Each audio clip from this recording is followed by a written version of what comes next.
Pretty cool, right? I like it. I'm going to start decorating the wall, make it more visually appealing. I think a lot of people were creeped out by the family photo of just eyes staring at them.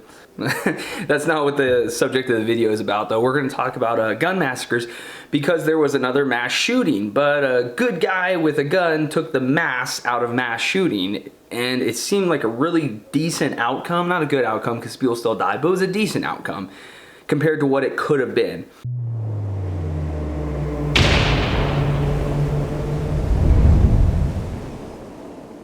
Now to Texas, where two people were killed by a gunman during a church service. The attacker was then shot and killed by members of the congregation. Correspondent Jeff Paul looks at the deadly assault that could have been much worse. It was over in 6 seconds. So I want to start off by saying I wasn't even going to talk about this shooting or anything because I thought it was pretty open and shut. Bad guy comes in, shoots a couple people, good guys put him down. End of story, right? Well, no, because I came across this article in the Texas Tribune, and it's Texas laws protecting armed churchgoers draw national attention after white settlement shooting. The frustrating part of this is that even though good guys with guns stopped a bad guy with a gun, and cops were nowhere in sight, government laws were not restricting him from doing the shooting, or, they were in place, but they didn't stop them. Why is it so difficult for gun control advocates to just admit that, hey, this is an effective thing, having armed citizens, and it was a decent outcome? They can't admit it. Once again, it's not good because people died, but it's a decent outcome, as opposed to like a Parkland where they waited, 15 minutes for cops to get inside the building and 17 people died. So I'm scrolling through this article and I come across a comment from Beto O'Rourke. Okay, this douchebag. Hey broski, I rode a skateboard on stage, vote for me. Guns are bad, bro. So is racism, yo. Beto O'Rourke, you're a tool. You're a clown and a tool. But he made this comment. The shooting was a reflection of the state's gun control measures, laxed gun control measures, okay? The shooting was a reflection of the state's lax gun control measures. Are you shitting me, Beto O'Rourke? Jump in my time machine with me. Let's go.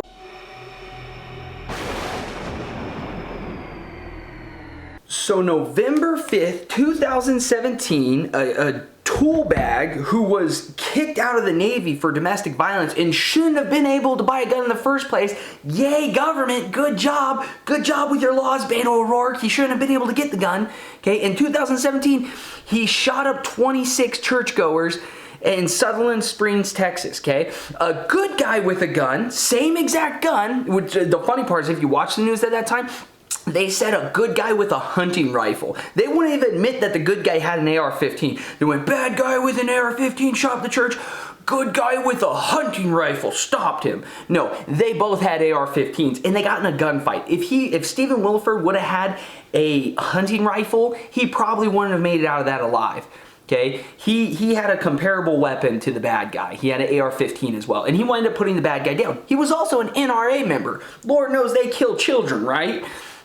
You guys are ridiculous with your propaganda. Because of the Sutherland Springs, Texas shooting, though, Texas passed laws. So before the Sutherland Springs, Texas shooting, if the church said, hey, we know you have a gun and we don't want you to bring it in, you got to take it out, that was fine. After the Texas shooting, now if a concealed carry person brings their gun in, they can't get in trouble for that. Not only that, but churches that don't allow members to carry, the church can come and say, hey, we don't want any guns in here, right? They can make a blatant ban, but if they do that, Texas law now says they have to put a sign out front that says, hey, we do not allow people to carry guns here. So now you gotta, which I love, because if you're stupid enough to do that and you're stupid enough to go there, you deserve to get shot. You're kind of an idiot, okay? But now they have to put this blatant thing like, hey, nobody can have guns in here, okay?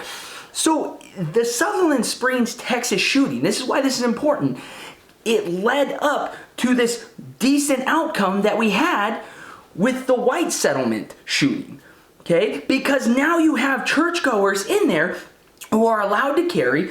The clergy can't tell certain people no. They can put a blatant ban, but then they got to put a sign out front. So it made it easier for people to carry in Texas. And now you have a bad guy come in there and shoot the place up, and they put his ass down. This is a great outcome, actually, because you want to know what? It would have been a lot more people had they not shot him back. Here's the really fun part, okay? You got Beto O'Rourke and these other leftists saying, hey man, like check out my skateboard, bro. Gun laws are good. They stop people from hurting each other, bro. Right? But here's the funny thing. The guy shouldn't have been able to have the gun. Looking at his rap sheet, he was charged with aggravated assault, theft. He was on drugs. Even if he didn't get charged with those or arrested for those and it went through and he got an actual criminal conviction. Okay, let's say he just got charged and it got thrown out. Okay, also there was one in New Jersey where he was taking pictures of an oil field and he had a gun on him that he shouldn't have had. This guy was clearly unstable and he broke a lot of laws. But beyond that, he carried his shotgun in his coat with a round in the chamber. There's laws preventing people from carrying a round in the chamber. How was he able to carry it? How did that happen? Because he had a round in the chamber, just laws dictate that he shouldn't have been able to carry it. Just falls out of his hands. Or how about the fact that he's on drugs? He's a druggie. That's what caused the shooting. As he was going to the church and asking them for money, and they gave him food and other things, but he was mad that they wouldn't give him money for drugs. He was a druggie. He shouldn't have been able to carry the gun. You can't carry a gun when you're on drugs. So how did he do it? It's a miracle. I don't know. He shouldn't. You have a ton of laws stopping people from doing this crap, but yet it still happens. Doesn't that say to you, hey, maybe laws don't stop bad guys, they just stop good guys.